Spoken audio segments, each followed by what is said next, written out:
আম্মা জান আয়েশা সিদ্দিকা রাদিয়াল্লাহু তাআলা আনহা বলেন, আল মুআদ্দিনুনা সুলাহা হিনা ইয়াকুলুনা হাইয়া আলাস সালাহ হাইয়া আলাল ফালাহ। এখন আমি আপনাদের সামনে ওয়াজ করলাম, এটাও দাওয়াত। ওয়াজ থেকে নামার পর বললাম, ভাই ওয়াজটা কেমন হয়েছে আজকে, বলেন তো কেমন দিলাম? আপনি বললেন ওই দিনের চেয়ে আজকেরটা ফাটাফাটি হয়েছে। এর মানে আপনাদেরকে দেখানোর জন্য দাওয়াত দিলাম, কাজ হবে না। এই জন্য রাসূলুল্লাহ সাল্লাল্লাহু আলাইহি ওয়াসাল্লাম বলেন, সহিহ ইবনে খুজাইমা 2 নম্বর খণ্ড 140 নম্বর পৃষ্ঠা, খরাজান নবী সাল্লাল্লাহু আলাইহি ওয়াসাল্লাম ফাকালা ইয়া আইয়ুহান নাস, নবীজি বলেন, ও মানুষ, ইয়াকুম ওয়াশিরকাস সারাইর, হে মানুষ তোমরা গোপন শিরিক থেকে বাঁচো। কি শিরিক থেকে বাঁচো? গোপন শিরিক হলো লোক দেখানো ইবাদত, মানুষকে দেখানোর জন্য ইবাদত করা, এটা গোপন শিরিক। হাদিসের একটা কিতাব আছে নাম বুলুগুল মারাম, এই কিতাবের 440 নম্বর হাদিস, এই হাদিসে আছে, ক্বালা রাসূলুল্লাহ সাল্লাল্লাহু আলাইহি ওয়াসাল্লাম, ইন্না আখওয়াফা মা আখাফু আলাইকুম আশ-শিরকুল আসগরু আর-রিয়া, আমি তোমাদের ব্যাপারে সবচেয়ে বেশি ভয় করি, আশঙ্কা করি তোমরা ছোট শিরিকে জড়িয়ে পড়বা। ছোট শিরিক হলো রিয়া করা, লোক দেখানো ইবাদত করা। এই ব্যাপারে আমি খুব আশঙ্কা করতেছি আমার উম্মত, না জানি তোমরা এই ছোট শিরিকের মধ্যে জড়িয়ে পড়ো, এটা আমার খুব ভয় হয়, বেশি ভয় হয়। ইয়াকুলুল্লাহু ইয়াউমাল কিয়ামাতি ইযহাবু ইলাল্লাযীনা কুনতুম তুরাউনা ফিদ দুনিয়া ফানজুরু হাল তাজিদুনা ইনদাহুম জাযাআ,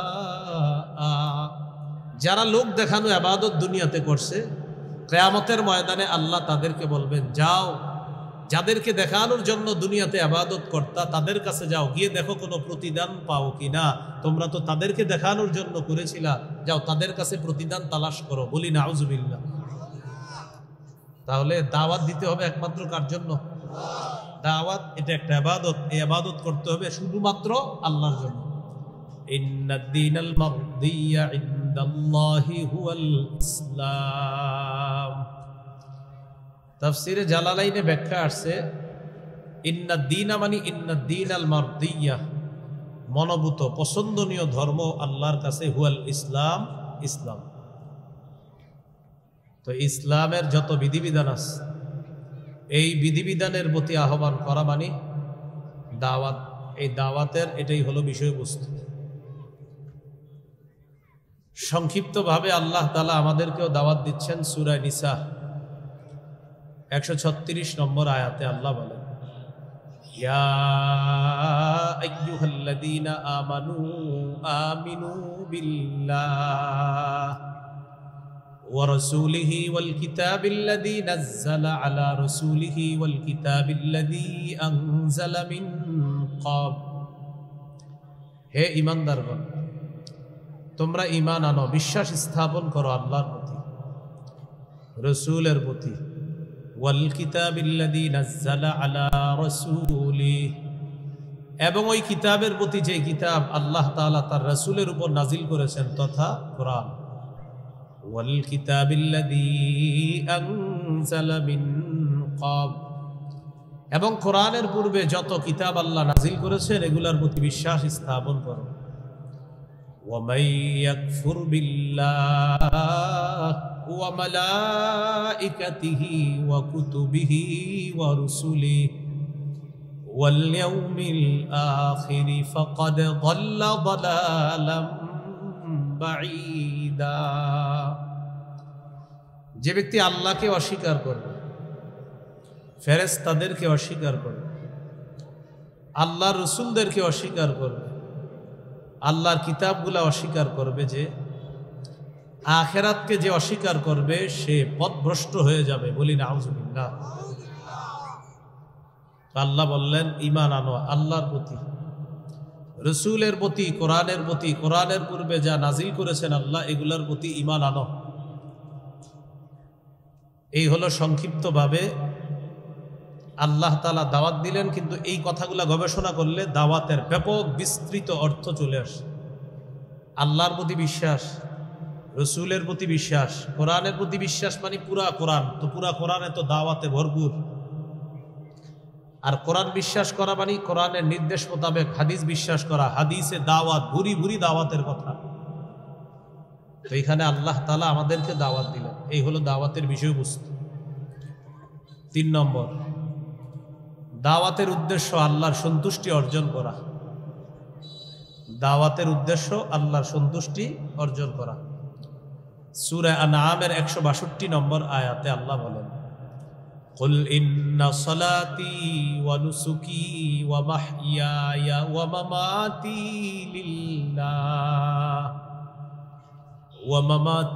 লিল্লাহি রাব্বিল আলামিন। নবী আপনি বলেন, আমার নামাজ, আমার কুরবানি, আমার জীবন, আমার মরণ সব বিশ্বজগতের রব আল্লাহর জন্য। বিশ্বজগতের রব আল্লাহর জন্য। হাত দিন না, বেশি না। তো নবী আপনি বলেন, আমার জীবন, আমার মরণ, আমার নামাজ, আমার কোরবানি, আমার জীবন, আমার মরণ সব আল্লাহর জন্য। তো আমি জীবনে যে দাওয়াত দিব, এই দাওয়াত কার জন্য দিতে হবে? এখন আমি আপনাদের সামনে ওয়াজ করলাম, এটাও দাওয়াত। ওয়াজ থেকে নামার পর বললাম, ভাই ওয়াজটা কেমন হয়েছে আজকে, বলেন তো কেমন দিলাম?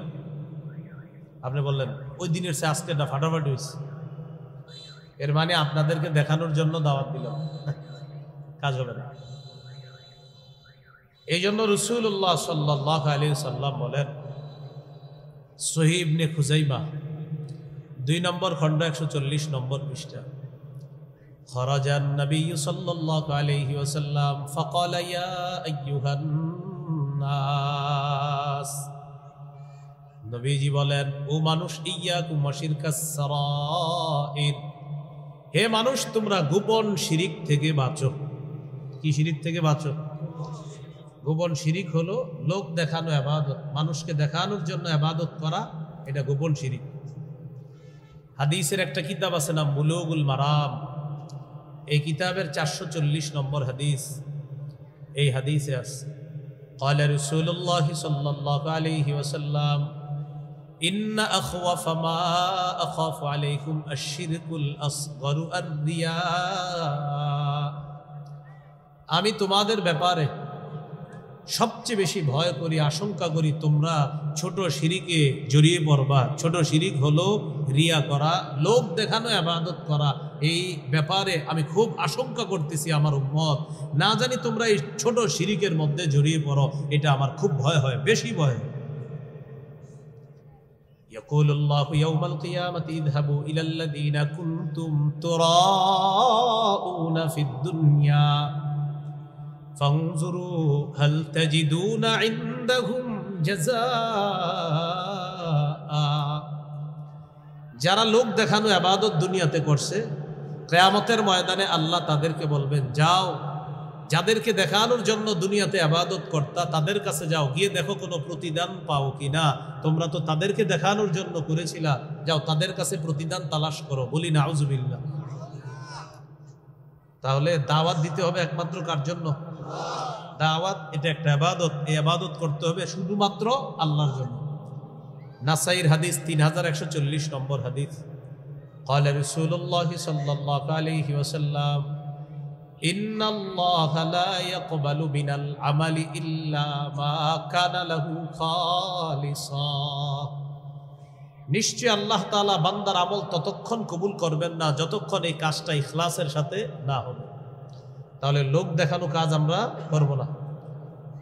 এই যে লোক দেখানো কাজ করি আমরা, এটা দাজ্জালের চেয়ে ভয়ঙ্কর। বলি নাউজুবিল্লাহ। সহিহুত তারগিব হাদিসের কিতাব 30 নম্বর হাদিস, খরাজা আলাইনা নবী সাল্লাল্লাহু আলাইহি ওয়াসাল্লাম ওয়া নাহনু নাতাযাকারুদ দাজ্জাল। একদিন নবী আমাদের কাছে আসলেন, আমরা তখন দাজ্জাল সম্পর্কে আলোচনা করতেছিলাম।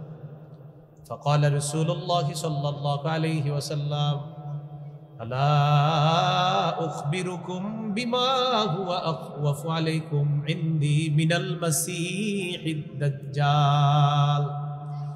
আচ্ছা, আমি কি তোমাদেরকে দাজ্জালের চেয়ে আরো ভয়ঙ্কর ফিতনা, যেটা তোমাদের ব্যাপারে আমি আশঙ্কা করি, সেটা কি আমি তোমাদেরকে বলবো না? তো নবীজি বললেন, আশ-শিরকুল খাফিয়্যু, গোপন শিরিক, লোক দেখানো ইবাদত, এটা দাজ্জালের চেয়েও আরো বেশি আশঙ্কা করি তোমাদের ব্যাপারে যে তোমরা গোপন শিরিকের মধ্যে জড়িয়ে পড়বে। আল্লাহ আমাদেরকে হেফাজত করেন। তাহলে ভাই গোপন শিরিক করা যাবে না, লোক দেখানো ইবাদত করা যাবে না। ইকু দিয়ে রাখছেন, ইকু দিয়ে না, ইকু বন্ধ করেন, নর্মাল রাখেন, নর্মাল। আমি তো সঙ্গীত তারকাও না, কিছু না, একদম নর্মাল রাখেন সব। হ্যাঁ, তো বক্স প্রয়োজনে দিবেন, আমি তো বক্সের কাজ পারি না। রাসূলুল্লাহ সাল্লাল্লাহু আলাইহি সাল্লাম বললেন, ছোট শিরিক, গোপন শিরিক, লোক দেখানো ইবাদত করা। তাহলে দাওয়াতের উদ্দেশ্য আল্লাহকে খুশি করার জন্য দাওয়াত দেওয়া। আমার জীবনের ইবাদত, আমার দাওয়াত, আমার নামাজ, আমার রোজা, আমার হজ, আমি যা ভালো কাজ যা কিছু করব সব কার জন্য? আল্লাহর জন্য। তাহলে 1 নাম্বার জানলাম দাওয়াতের আবিধানিক পারিভাষিক অর্থ, 2 নাম্বার বিষয়বস্তু, 3 নাম্বার জানলাম দাওয়াতের উদ্দেশ্য। 4 নাম্বার এখন আমরা যে বিষয়টা জানবো সেটা হলো দাওয়াতের গুরুত্ব। দাওয়াতের গুরুত্ব বোঝার জন্য এটাই যথেষ্ট, আল্লাহ তাআলা নিজেই দাওয়াত দেয়। সুবহানাল্লাহ।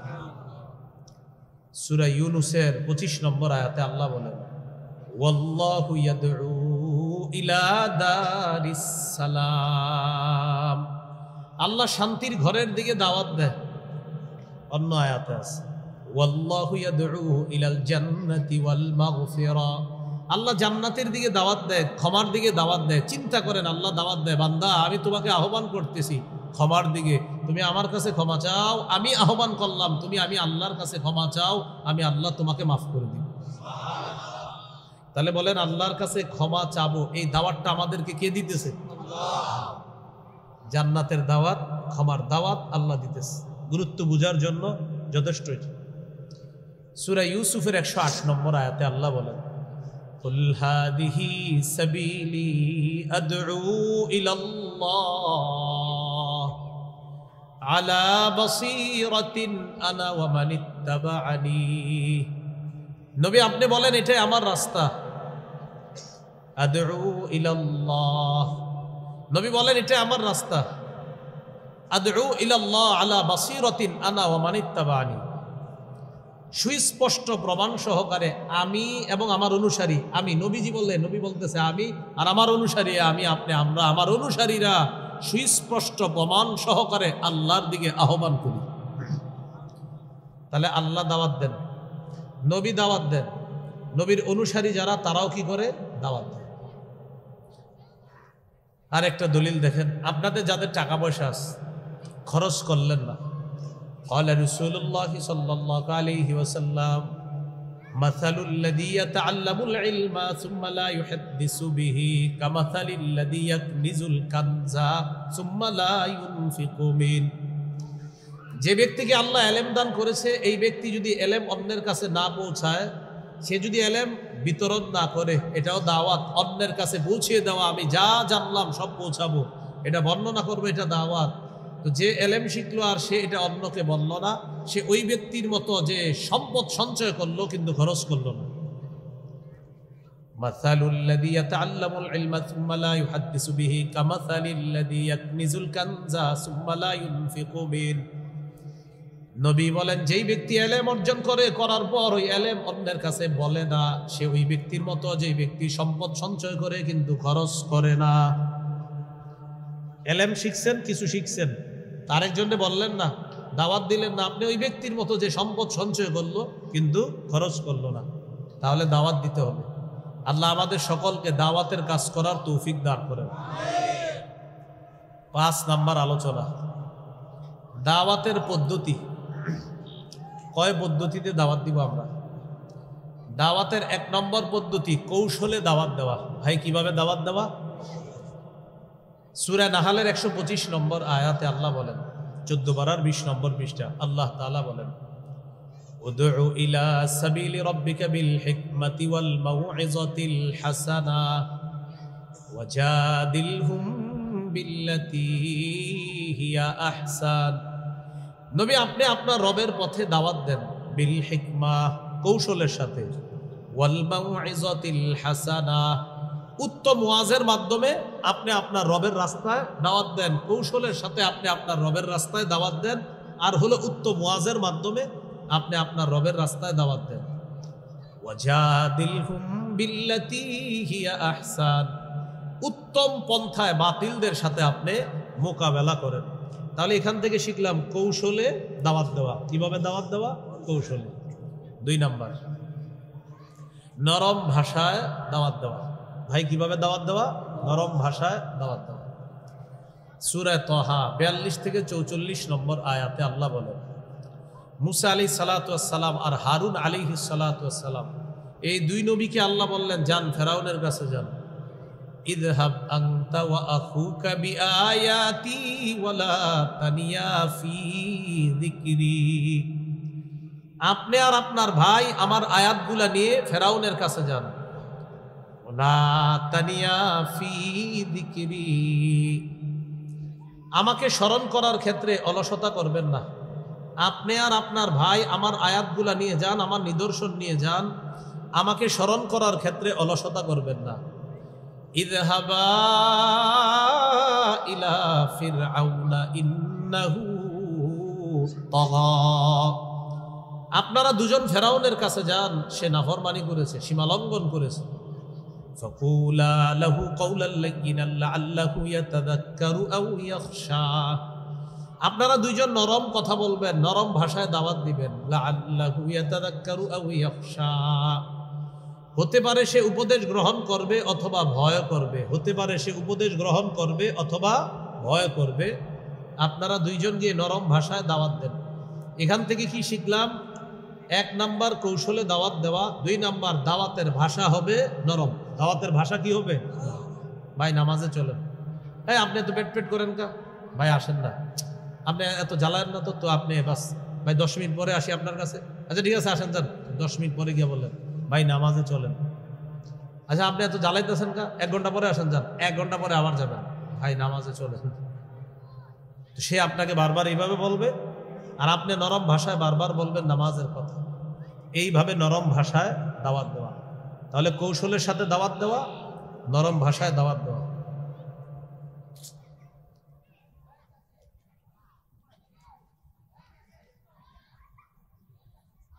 ওই পাশে কি দোকানপাট বসছে না? হ্যাঁ, বাচ্চারা মাহফিলের পাশে দুষ্টামি করবে কেন?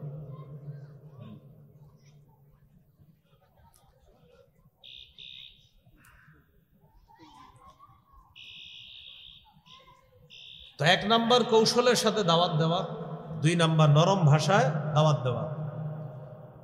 তাহলে নরম ভাষায় দাওয়াতের দলিলটা পাইলাম সূরা তাহা 42 নম্বর আয়াতে হলো, মুসা নবী আর হারুন নবীকে বললেন আমার নিদর্শনাবলী নিয়ে যান। 43 নম্বর আয়াতে বললেন ফেরাউনের কাছে যান, সে নাফরমান। আর 44 নম্বর আয়াতে বললেন নরম ভাষায় দাওয়াত দেন, হয়তো সে উপদেশ গ্রহণ করবে, না হয় সে ভয় করবে। তাহলে দাওয়াতের ভাষা হবে নরম। 3 নাম্বার, যিনি দায়ী হবে, যিনি দাওয়াত দিবেন, তিনি কর্কশ ভাষী হবেন না। সূরা আলী ইমরানের 159 নম্বর আয়াতে আল্লাহ বলেন, ফাবিমা রাহমাতিম মিনাল্লাহি লিনতা লাহুম, নবী আপনি আল্লাহর রহমতে তাদের জন্য নরম হয়েছেন। ওয়ালাউ কুনতা ফাজ্জান গালিজাল কলবি লানফাদ্দু মিন হাওলিক, নবী আপনি যদি কর্কশ ভাষী হতেন, কঠিন হৃদয়ের অধিকারী হতেন, সাহাবীরা আপনার কাছ থেকে দূরে সরে যাইত।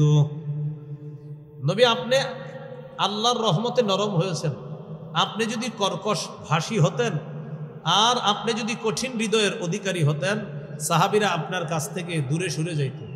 এখান থেকে বুঝলাম দাওয়াতের ভাষা হবে নরম, কর্কশ ভাষী হওয়া যাবে না।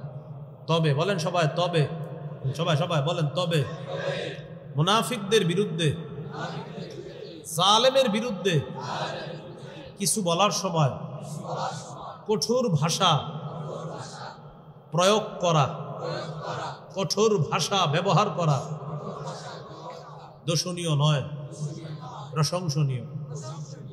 কি বললাম? জালেমের বিরুদ্ধে, মুনাফিকের বিরুদ্ধে কঠোর হওয়া জায়েজ আছে। যেমন মাওলানা মোহাম্মদ মামুনুল হক দামাত বরকাতুহু, তিনি যে জোরালো ভাষণ দেয়, তো অনেকে মাঝে মাঝে বলে আচ্ছা উনি এত জোরে ভাষণ দেয় কেন? তো আমি তার একটা বক্তব্য দেখছিলাম, তিনি বলছিলেন আমার ভাষণ কেউ যদি কোরআন সুন্নাহ বহির্ভূত প্রমাণ করতে পারে তো আমি এই পদ্ধতিতে আর ভাষণ দিব না। কতটা কনফিডেন্স, আত্মবিশ্বাস থাকলে চ্যালেঞ্জ দিতে পারে। তো আমি এটা শুনে বুঝতে পারছি বাস্তবিকই তিনি যে পদ্ধতিতে ভাষণ দেয়, বিশেষ করে তিনি মাজলুমের পক্ষে বলে, জালেমের বিরুদ্ধে বলে, মুনাফিকদের বিরুদ্ধে বলে। আর মুনাফিকদের বিরুদ্ধে, জালেমের বিরুদ্ধে কঠোর ভাষা অবলম্বন, তাদের প্রতি কঠোর হওয়া, এটা আল্লাহ কোরআনে নির্দেশ দিয়েছে। কোথায়? সূরা তাহরিম 9 নম্বর আয়াত। কোন সূরা? সূরা তাহরিম কত নম্বর আয়াত? 9 নম্বর আয়াত, 28 পারা 20 নম্বর পৃষ্ঠা। আল্লাহ তাআলা বলেন, ইয়া আইয়ুহান নাবিয়্যু জাহিদিল কুফফারা ওয়াল মুনাফিকিনা ওয়াগলুজ আলাইহিম। নবী, আপনি কাফের এবং মুনাফিকদের বিরুদ্ধে লড়াই করেন এবং তাদের ব্যাপারে কঠোরতা অবলম্বন করেন। ওয়াগলুজ, কঠোর হন, আলাইহিম, তাদের বিরুদ্ধে। তাহলে তাদের উপর কঠোর হইতে আল্লাহ তাআলা আদেশ করেছেন। নবী, আপনি কাফের আর মুনাফিকদের বিরুদ্ধে লড়াই করেন আর তাদের বিরুদ্ধে আপনি কঠোর হন। তো কঠোর হইতে মুনাফিকদের বিরুদ্ধে এই হুকুম কার? আল্লাহ। ইবনে মাজাহ, কোন কিতাব? 45 নম্বর হাদিসের বর্ণনা। এবার হাদিসটা বলি, বলার পর আপনারা মিলাবেন। আমাদের শাইখুল হাদিস সাহেবের সন্তান যে ভাষণ দেয়, ভাষণ মিলে কিনা দেখেন। কানান নবী সাল্লাল্লাহু আলাইহি ওয়াসাল্লাম ইদা খাতাবা ইহমাররাত আইনা। কখনো কখনো নবী যখন ভাষণ দিতেন, নবীর চোখগুলা লাল হয়ে যেত। চোখ কি হতো? ওয়া আলা সাউতুহু, নবীর আওয়াজ উঁচু হয়ে যেত। কি হতো? তাহলে চোখ কি হতো? আওয়াজ উঁচু হয়ে যেত। ওয়াশতাদ্দা গদাবুহু, নবীর রাগ খুব বেড়ে যেত। কি হতো? তাহলে রাগ বাড়া, চোখ লাল হওয়া, আওয়াজ উঁচু হওয়া, কি আসেনি হাদিসে? আছে। এই জন্য কারো বিরোধিতা করার আগে আপনি শিওরে নেবেন যে আমার বিরোধিতাটা সঠিক কিনা। কানান নবী সাল্লাল্লাহু আলাইহি ওয়াসাল্লাম ইদা খাতাবা, রাসূলুল্লাহ সাল্লাল্লাহু আলাইহি সাল্লাম যখন ভাষণ দিতেন, ইহমাররাত আইনা, নবীজির চোখ দুইটা লাল হয়ে যেত। ওয়া আলা সাউতুহু, আওয়াজ উঁচু হয়ে যেত। ওয়াশতাদ্দা গদাবুহু, প্রচন্ড রাগ বেড়ে যাইত নবীর। কান্নাহু মুনদিরু জাইশিন, যেন নবী কোন দলকে সতর্ক করতেছে, সতর্ক বাণী দিচ্ছে তাদেরকে। এইভাবে নবীর চোখ লাল হয়ে যেত, রাগ হয়ে যেতেন নবী, আওয়াজ উঁচু হয়ে যেত। তাহলে ক্ষেত্র বিশেষ আওয়াজ উঁচু করা, চোখ লাল করা, গলার রগ ফুলে যাওয়া, এটার প্রমাণ হাদিসে কোরআনে আছে না নাই? আছে। তাহলে আবার বলছি, 1 নাম্বার কৌশলে দাওয়াত দেওয়া, 2 নাম্বার নরম ভাষায় দাওয়াত দেওয়া, 3 নাম্বার দাওয়াতের 1 নম্বর ফজিলত, যারা দাওয়াত দিবে আল্লাহ কোরআনে তাদেরকে সফল বলে ঘোষণা করছে। সূরা আলী ইমরানের 104 নম্বর আয়াতে আল্লাহ বলেন, ওয়ালতাকুম মিনকুম উম্মাতুন ইয়াদউনা ইলাল খায়র ওয়া ইয়া'মুর। মনে থাকবেন ইনশাআল্লাহ। তাহলে আজকে থেকে 3 গুণ নিজের মধ্যে আনবো। কল্যাণের পথে আহ্বান করব, সৎ কাজের আদেশ করব, অসৎ কাজে নিষেধ করব। আল্লাহ তৌফিক দান করেন। 2 নাম্বার, যিনি দাওয়াত দেয় তার দাওয়াতের এই কথাগুলা পৃথিবীর শ্রেষ্ঠ কথার অন্তর্ভুক্ত হয়ে যায়। সুবহানাল্লাহ। সূরা হামিম আস-সাজদা 33 নম্বর আয়াত, 24 পারা 19 নম্বর পৃষ্ঠা। আল্লাহ তাআলা বলেন, ওয়ামান আহসানু কাওলাম মিম্মান দাআ ইলাল্লাহ, ওই ব্যক্তির চেয়ে উত্তম কথা আর কার হতে পারে যে মানুষকে আল্লাহর দিকে আহ্বান করে। এই আয়াতে শ্রেষ্ঠ আহ্বানকারী হলেন মুহাম্মদ সাল্লাল্লাহু আলাইহি সাল্লাম। সুবহানাল্লাহ। মাখলুকের মধ্যে শ্রেষ্ঠ আহ্বানকারী কে বলেন তো? মুহাম্মদ সাল্লাল্লাহু আলাইহি সাল্লাম।